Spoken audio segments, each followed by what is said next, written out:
Well, hey guys, it's time to look at some weekly wisdom from the Proverbs. Today I want to look with you at Proverbs chapter 1, verse 7. Let me read it for us. It says this: "The fear of the Lord is the beginning of knowledge. Fools despise wisdom and instruction." In many ways, this is the theme verse for the Proverbs. It's the reason that it is the first proverb that's stated in the book of Proverbs. And it says this, it says that the fear of the Lord is the beginning of knowledge. We tend to think of the word beginning in terms of time. Like this is the beginning, and the beginning when things started kind of thing. But the Hebrew word here that they use for beginning doesn't necessarily refer to time as much as it does the start or the foundation or where you begin with something. And so we think of it in terms of the foundation. Like if you're going to build a house or if you're going to build a garage or any kind of structure, what you start with is the foundation.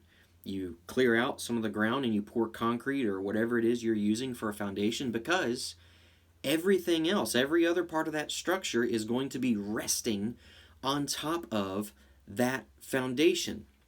The fear of the Lord is the foundation for knowledge, then, in that sense. It's the foundation for wisdom. It's the foundation for understanding. And if you don't have that right at the beginning, then everything else that comes after is going to falter. If your foundation is crooked, then your structure is going to be crooked.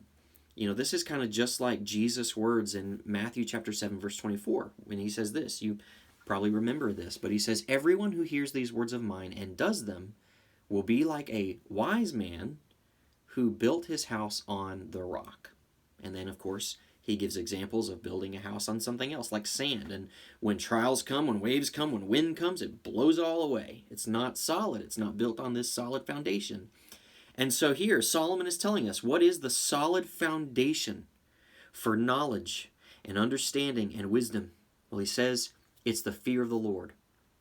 So that should lead us to ask this question: what is the fear of the Lord? How should we understand that? Because in our modern day context, when we hear the word fear, we associate the word fear with something negative. It's negative to fear something. You shouldn't fear this.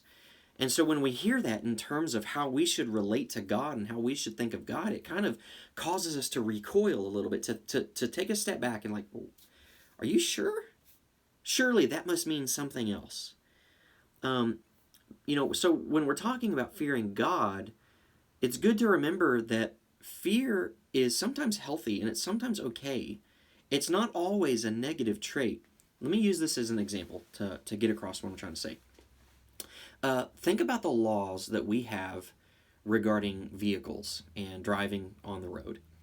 Most of, if not all, of the laws that we have regarding driving and vehicles. So like I know a lot of our youth, you get to that age, you're having to learn these laws and take these driving tests, and it's this big intensive process that you all look forward to. You have to learn these, and guess what? All of those laws are geared towards a motivation of fear. We have things like speed limits. We have things like safety feature requirements in vehicles. We have things like traffic lights because we fear what would happen if those weren't there. And so in that sense, the fear of, say, having an accident leads us to a healthy practice and healthy decisions about how we drive and what we drive, like what is considered street legal, for instance. I personally don't want to ride in a car that's being driven by someone who's not afraid to get into an accident. I actually want the driver of the vehicle I'm riding in to have a healthy fear of having an accident, because that will result in decisions that are made that will most likely keep me safe. And so in that sense, fear is a healthy thing. So it's true that fear is not necessarily always a bad thing. Sometimes fear is a very good thing, but we still haven't answered the question then, what is the fear of God? How is that a healthy thing? A an old dead guy named Charles Bridges, who wrote a commentary on Proverbs that's awesome. And you're going to be able to tell that he's old because of the way he says this. But I think he's really eloquent. And if you need to, rewind the video and listen to this again, because I just really like the way he puts this. He says this when he's commentating on verse 7 here. He says this, "But what is this fear of the Lord? It is that affectionate reverence by which the child of God bends himself humbly and carefully to his Father's law. His wrath is so bitter, and his love so sweet, that hence springs an earnest desire to please him. And because of the danger of coming short from his own weakness and temptations, a holy watchfulness and fear that he might not sin against him."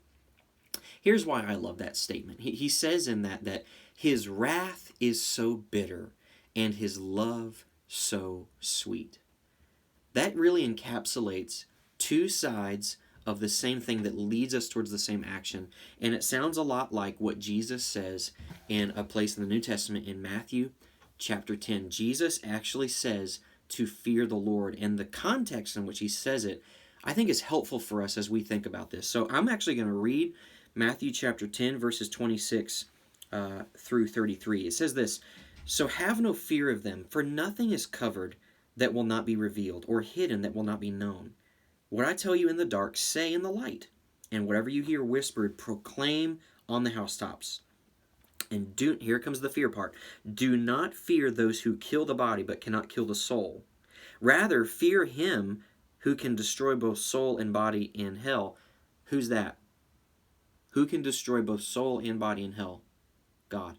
And he says that. "Are not two sparrows sold for a penny? And not one of them will fall to the ground apart from your Father. But even the hairs of your head are all numbered. Fear not, therefore. You are of more value than many sparrows. So everyone who acknowledges me before men, I also will acknowledge before my Father who is in heaven. But whoever denies me before men, I also will deny before my Father who is in heaven." What is Jesus' reason for giving that you should fear God? Well, he states very clearly, it's because of his wrath. It's because God has the ability to destroy your soul and your body in hell. The fact that God's wrath could come down on you, it's in a simple understanding of acknowledging who God is. God is the creator. God is the ruler. God is the one who gets to set the rules for life and understanding of who we are and how we should live. It's an acknowledgement of who God is. And that's what should cause you to fear God. But it's not just kind of a terror of who God is. You're not in terror of who God is, because it's also, you can see from this, a trust in who God is and that God cares for you. Look back at that passage and look at the tender language that's used to explain how God knows you and how God thinks about you. The fact that he knows you intimately, every hair that's on your head. God noticed when a sparrow falls from a tree. Don't you think he would notice when something's happening to you? God cares about you. God loves you. And so in that context, when Jesus is talking about how it's important that we understand this, the context of what's going on here is, did you catch that? He's not just talking about fearing God. The context of this passage is Jesus is talking to those who are following him and he's warning them about persecution that could come. He's warning them about, listen, the things that I'm teaching you in secret, shout it from the rooftops. Be loud about it. And don't be afraid of other people. Instead, fear God. It's important to understand the context of this because it teaches us that you will be fearing someone. You will either be fearing what the Bible calls man, you'll fear man, or you will fear God. And which one of those will lead you down a path of righteousness? Which one of those will lead you down a path of wisdom and knowledge and understanding? Well, Scripture says the fear of God. Another place in Proverbs 29:25 says this. It says, "The fear of man lays a snare, but whoever trusts the Lord is safe." You see, so the fear of God is not simply a terror. It is not mean to live in terror of somebody that's high above you and is going to be poking you with a stick and burning you with a magnifying glass. That's not the fear of God. The fear of God is a trust that God does love you, that God does care about you, and God would not command you to do something that wasn't going to lead you in a life of righteousness. And not just for this life, but for the next life to come. Because that's what Jesus compares it to. He says, if you're fearing man, you're only fearing what's going to happen to you and what the results are going to mean in this life. But if you fear God, you're not just thinking about the consequences of this life, you're thinking about the consequences of the next life. So the question to you, as we think about this, the theme verse of the book of Proverbs, that the fear of the Lord is the beginning of knowledge, that fools despise wisdom and instruction. The simple question that you need to ask yourself is this: who will I fear? The daily decisions that you make for your life will be decided by who you choose to fear. Do I fear what these people will think of me, what they will say of me, or what they will do to me? Or do I fear what God thinks of me, what God could do to me, what God could think of me? The daily decisions of your life will be driven by who you trust.